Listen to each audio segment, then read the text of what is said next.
Man, what a great day. What a special day to remember. If we could just kind of get our arms around how spectacular this is and the reality that this kind of calls us to. I mean, that's our joy today. This is Sunday. It's why we worship on Sundays. The early church began to worship on Sundays. The early Jewish believers put aside the Saturday Sabbath and began to worship on the first day of the week because of today, the resurrection. And I'll tell you, as we reflect today, just for a few moments before we, I hope, go be with friends or family, and just some of us are going to nap. And then when the naps are over, celebration. That you'd think differently about this, be affirmed in this. For if what we remember today is true, and it is, for if this is true, then it vindicates everything that he said and everything that he did. I mean, if the resurrection didn't happen, there would be the church would never have, those men would still have been huddled and in a house hiding somewhere, and that would have been the end of it. But because he lives and proved it to be so, it vindicates everything that he said and everything that he did. And if that's true, if what he said was true, and we can hang on to it that way, then I tell you, what he said was words that were meant to change our lives. I mean, change us.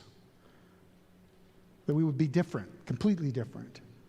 And not just change a handful of believers, his first disciples. Not just a handful of Jewish believers that took to him as the rabbi, but all of us, all over the world, that we would be different, and we'd be changed, and we would think about things differently. Let me bring you back into the moment. I mean, that's the beauty of today. It gives us an opportunity to jump back in this text, which maybe we've heard too many times, and it seems too familiar. Get back into the moment and hear them. Go ahead and be with them for a moment as they're huddled and scared and thinking, we watched him go to the cross and be killed and buried, and we're next. That was on their mind. We're next. And they were afraid. Listen how the physician, Dr. Luke, Paul tells us he was a physician who carefully researched what got written down. Listen how Luke records this. On the first day of the week, that's Sunday, at early dawn, the women went to the tomb, taking the spices that they had prepared, and they found that the stone had been rolled away from the tomb. But when they went in, they did not find the body of the Lord Jesus. And while they were perplexed about this, behold, two men stood by them in dazzling apparel. And so they were frightened, and they bowed their faces down to the ground. And the men said to them, "Why do you seek the living among the dead? He is not here. He has risen. Remember how he told you while he was still in Galilee that the Son of Man must be delivered into the hands of sinful men, be crucified, and then on the third day rise." And they remembered his words. And returning from the tomb, they told all these things to the 11 and to the rest. Now it was Mary Magdalene and Joanna and Mary, the mother of James, and the other women who were with them. They told these things to the apostles. But these words seemed to them as an idle tale, and they did not believe them. Way to go, disciples.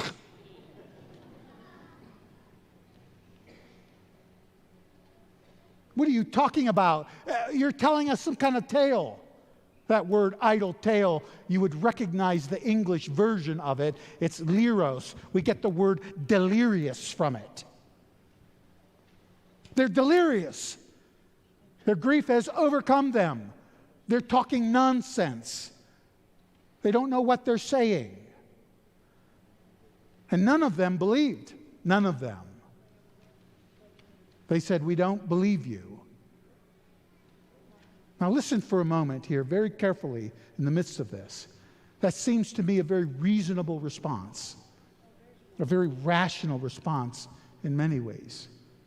I can imagine if I were sitting there and I were one of them, and these women came in and they were talking about what had just happened, and they were told, I would have said, you guys, you don't know what you're talking about. We saw him. We saw him die. We saw where they put the nails, and we saw the spear go in.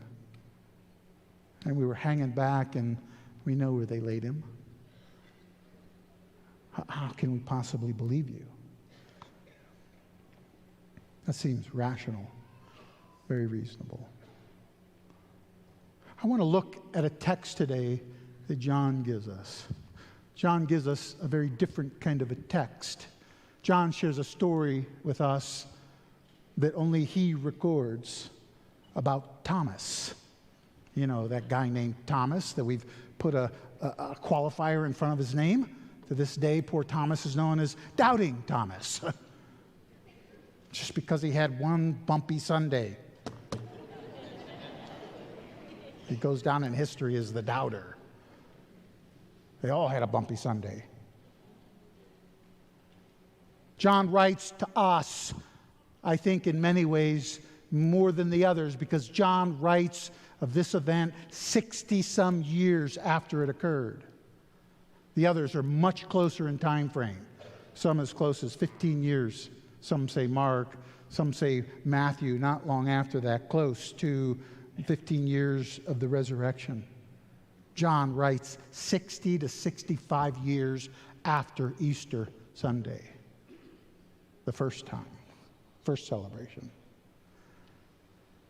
And what he presents is what we would presume is the obvious scenario. The faith is challenging. Faith is hard at times. Why is it so hard at times to believe? Believe, faith, same word. One's a noun, faith, something I possess. Believe, a verb, something I do. I believe. It's an action. Same word. Why does that seem so hard at times? And what does God expect of me when he says this, the cross and the empty tomb, and do you believe? What would it take for us to get from the point of saying, you know, I'm no longer just a cynic or a skeptic, a healthy skeptic. At what point do you say in your life, I believe? And I don't use that term like the world uses it. The world, I believe it's going to rain tomorrow. Well, that's nothing. When God uses it in his word, it is the idea that you are certain of something. Convinced, convicted, assured. Believe. And if you do believe those things that we speak of today, it'll change you, I promise you. If it's real, you'll be different. You will live your life differently because of this. You will die differently because of this. And that's equally as important. You'll do crazy things because of this.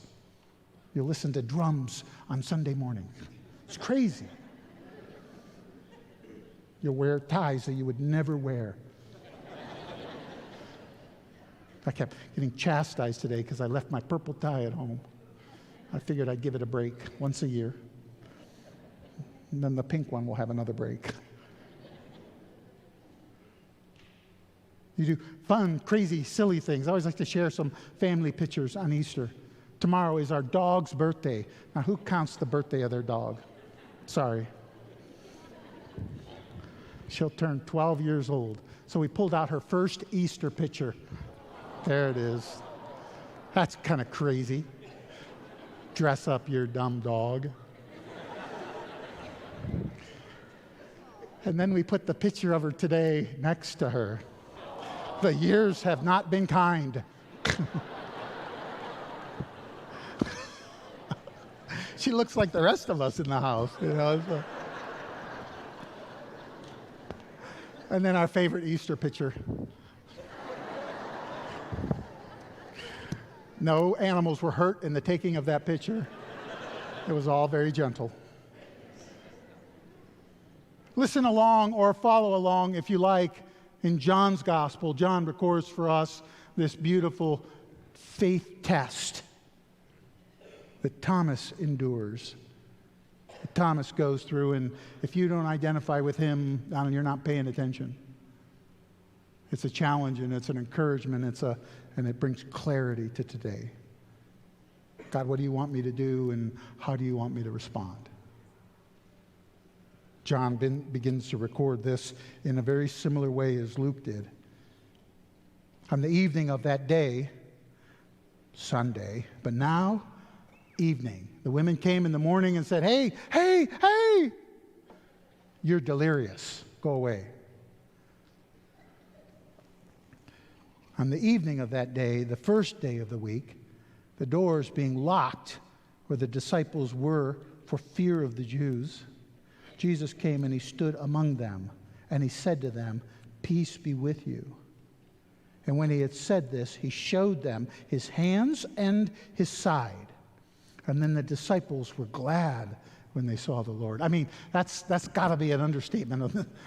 Glad? Good grief. Break out the drums. Shock and awe, touch. Let me see. What they weren't delirious, were they? It's real. Understand that about faith. It calls you to imagine nothing. It calls you to rest on that which is real. And they saw him, and he confirmed that he was resurrected. However, verse 24, one of them's missing, Thomas. Now, Thomas, one of the 12, called the twin, John explains, was not with them when Jesus came. So the other disciples told him, "We have seen the Lord. We've seen him. We've seen him." I mean, the verb tense in the Greek here, they told him, it's this present kind of proposing, means they told him again and again and again. It's not a perfect tense. It's not one and done. Thomas, we saw him. We saw him. We've seen him.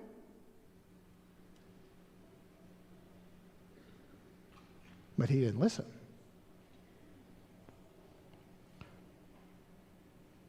But he said to them, "Unless I see his hands and the mark of the nails, and place my finger into the mark of the nails, and place my hand into his side, I will never believe."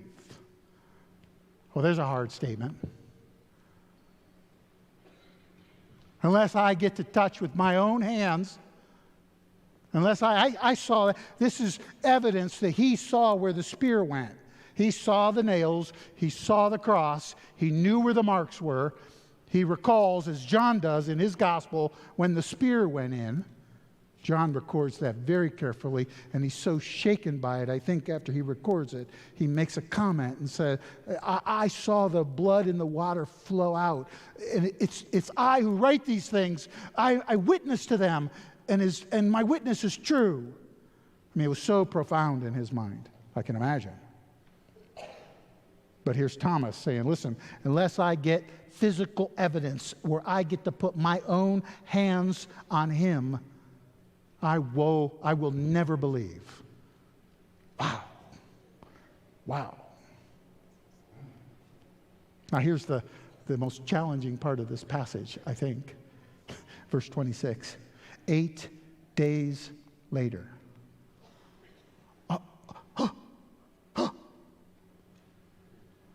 8 days later, Thomas had to wait. Are you kidding me? I mean, they doubted the women's testimony from the morning. Now Thomas has got to deal with this for 8 days. Sounds like a bad SpongeBob episode. If well, you'd have to know SpongeBob a little. It must have been 8 years It must have felt like 80 years. We've seen him. No. I wonder what was going through his mind. I wonder if he called them liars. You're lying to me. Why are you lying to me?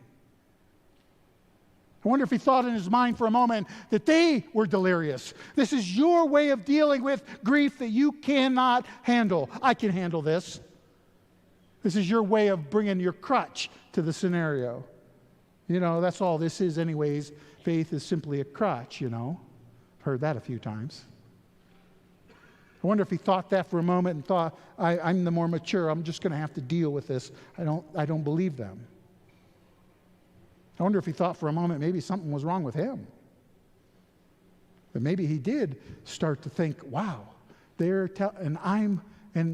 didn't I get to?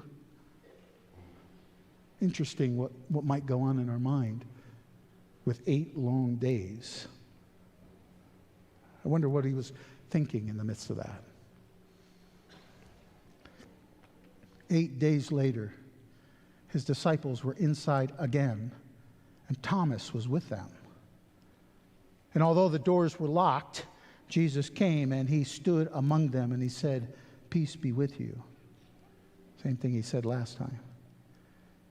And then he said to Thomas, "Put your finger here and see my hands, and put out your hand and place it in my side.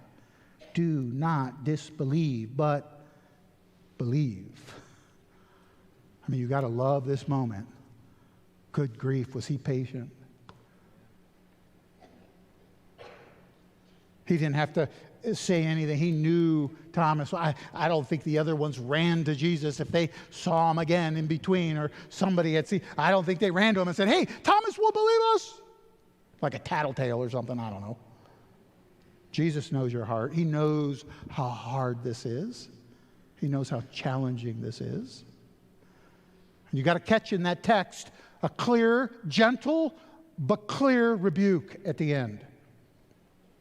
That's why I'm here in this text.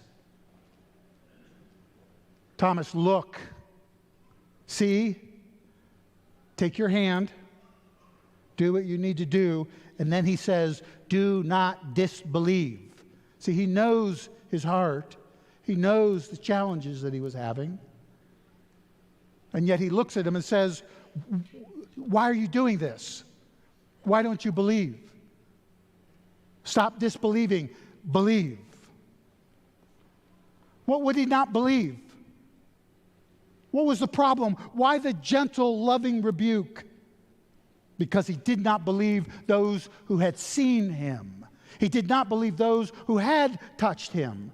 He did not believe those who did eat with him. That first night they shared some fish together.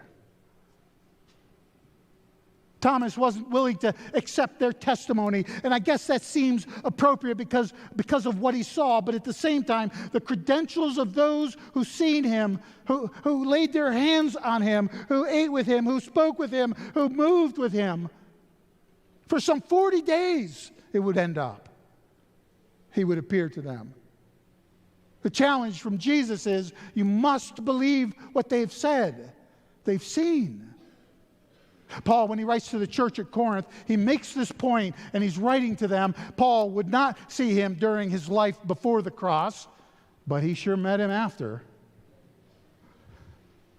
He writes to this church, this is about 20 years after Easter, "For I delivered to you as of first importance what I also received, that Christ died for our sins in accordance with the Scriptures, that he was buried, that he was raised on the third day in accordance with the Scriptures, and that he appeared to Peter and then to the 12, and then he appeared to more than 500 brothers and sisters at one time, most of whom are still alive, though some have fallen asleep." You know what he's doing with Corinth? You know what he's doing with them? He's challenging them. If you don't believe what I'm telling you, go ask them. 500 brothers and sisters at one time? That absolutely dismisses any kind of a hallucination theory. You cannot, try as you might, share your hallucination with 499 other people. It's real.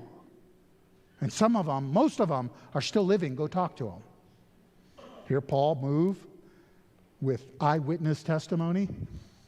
Then he appeared to James, Jesus' half-brother, who did not believe in him. And then to all the apostles. And then last of all, he appeared to me, Paul says. They leverage this testimony time and again.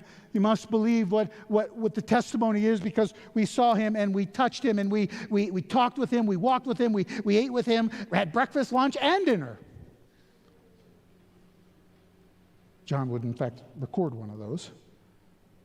When John writes a letter a few years probably after this gospel, he starts it this way. Watch the eyewitness testimony leveraged. That which we have seen, that which was from the beginning, which we have heard, which we have seen with our eyes, which we have looked upon and have touched with our hands. This we proclaim concerning the word of life, him.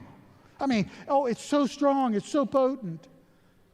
It's so intense that God would say, we leverage the eyewitness testimony. It's supposed to provoke and evoke personal faith on our part. Thomas again, put your finger here, Jesus says. See my hands? Here, hold out your hand. Place it in my side. Do not disbelieve, but believe. And he does. You know, we're never told in the text that Thomas actually reaches his hand out and touches him. I almost would have expected to see that. And then Thomas takes his hand and he puts it in his side, and then he says, I'm convinced now. Now I think Christ melts his heart here. I think he brings him to a point of personal faith in the resurrection just by the sheer words. And of course, indeed, he's looking at him at this point. So you have to compel a heart when you want belief. You cannot force someone to believe. You cannot push someone or convince someone if their heart isn't on board, if their mind isn't on board. I can force you to do something, but I cannot force you to believe something. A man convinced against his will remains unconvinced still. That's a true statement. The will has to be there. It's got to move along. It's got to be a heart. And I think he grabs his heart here. Well, he says, Thomas answers him. Right? He doesn't get up and move, doesn't touch him, at least not in that moment. And he says, my Lord and my God. My Lord and my God. See how personal it gets? That's what he's calling us to. On the basis of the fact that those who did see him, those who did speak with him, those who did talk with him, eat with him, touch him, believe their testimony. It's true. My Lord and my God. Man, that's personal ownership. What a confession. Lord, that's the master term. God, that's God. My God. Jesus. God. Paul writes to the church at Rome and makes a very similar comment to them when he's compelling them to personal faith. If you confess with your mouth that Jesus is Lord and you believe in your heart that God raised him from the dead, you will be saved. For with the heart one believes and is justified, and with the mouth one confesses and is saved. I mean, if your heart's convinced, your mouth will open up. It always will. Those two will always go hand in hand. God's got to get your heart first. Believe in your heart. Confess with your mouth. What we talk about today, raised from the dead, salvation. This was my personal salvation verse. Remember, 33 Easters ago, plus or minus. I don't remember the day. I remember the moment. I can't tell you when. And I remember reading that at one point and thinking, I spoke out loud at that point. Just me and another dumb dog in the room. I think it might have looked at me and think, who are you talking to? I was talking to him. You are Lord. You are Master. I believe you died for my sins. I confess you with my mouth. It worked. This is personal faith. This is what he calls us to. And it needs the will. It must move you in that sense. This is the punchline for us. 29. This is why it's here for us. Jesus said to him, have you believed because you have seen me? Blessed are those who have not seen and have yet believed. There we are. There you are. That's it. He literally looks at Thomas and says, you believe? Have you believed because you've seen finally? Blessed are those who believe and have not seen. Faith, believe. It invents nothing. There's no role of the imagination, none at all, not for biblical faith. It simply rests on that which is real. The writer of Hebrews puts it like this. How is that? The faith is the assurance of things hoped for, the conviction of things that you don't actually see yet. That's faith. I know, I am convinced, I am convicted. That's saving faith. What do you think about today? I believe. I believe. And then rest on that. That's critical. John concludes his whole book, if you will, like this. Now Jesus did many other signs in the presence of the disciples which are not written in this book. But these are written so that you may believe that Jesus is the Christ, the Son of God, and that by believing you may have life in his name. That's the call to the gospel. That's the call to life. That's the call to believe on a person. It is not a call to believe in a new set of rules. It is not a call to believe in a new set of regulations to do this and don't do that. Oh, you may well, after you come to faith, in fact, you will have a new set of guidelines for your life. Because we're living by the world, and then now you don't. But faith is the rest and trust of a person. That's what he calls them to. That you may believe that Jesus is the Christ and the Son of God. You know, of all the apostles, historically, if we chart through and look for physical evidence of what they did and where they went, Thomas, there's only a handful where we have good historical documentation. There's church tradition, of course, that chases this down through the centuries. But Thomas, of all the apostles, I would say you can make the easiest, greatest case for Thomas. If you go to India today, on the southwest coast, to the state of Kerala, to this day remains a body of believers, and they call themselves Thomas Christians. Thomas Christians.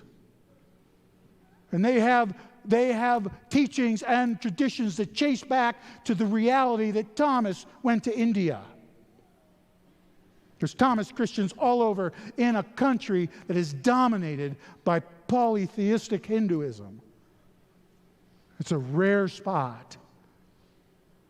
And if you cross the peninsula to the east side, still in the southern part, you can find where Thomas is buried, in Chennai, where he was believed to have been speared to death by certain Hindu priests. Okay. To this day, the Christians remain there because his witness and their faith. That's beautiful. That's movement. That's what God calls us to. Faith on him. Faith in him. Christ would say this too. John records this beautiful to Martha, Lazarus, who's lying in a tomb. Her sister encounters Jesus in John 11. And he says to her, I am the resurrection and the life. Whoever believes in me, though he die, yet shall he live. And everyone who lives and believes in me shall never die. Wow, that's a statement. Do you believe this? He says to her. Of course, he's not talking about physical death. We will physically die. What he's talking about there is you will never die spiritually. You will live. That is life. That is personal faith. That is what God calls us to believe and live. What a beautiful truth. He is risen. And man, that changes everything. Changes the way we move, the way we respond. It changes the way we die. Because it's true. And if this Spirit of Christ lives in you, which is true, when you believe, he will resurrect you too. Paul reminds the Romans of this reality of resurrection. If Christ is in you, although the body's dead because of sin, the Spirit is life because of righteousness. And if the Spirit of him who raised Jesus from the dead dwells in you, then he who raised Christ Jesus from the dead will also give life to your mortal bodies through his Spirit who dwells in you. That's the promise of Easter. Not just righteousness, not just forever life, but God will raise you indeed as he did Jesus from the dead.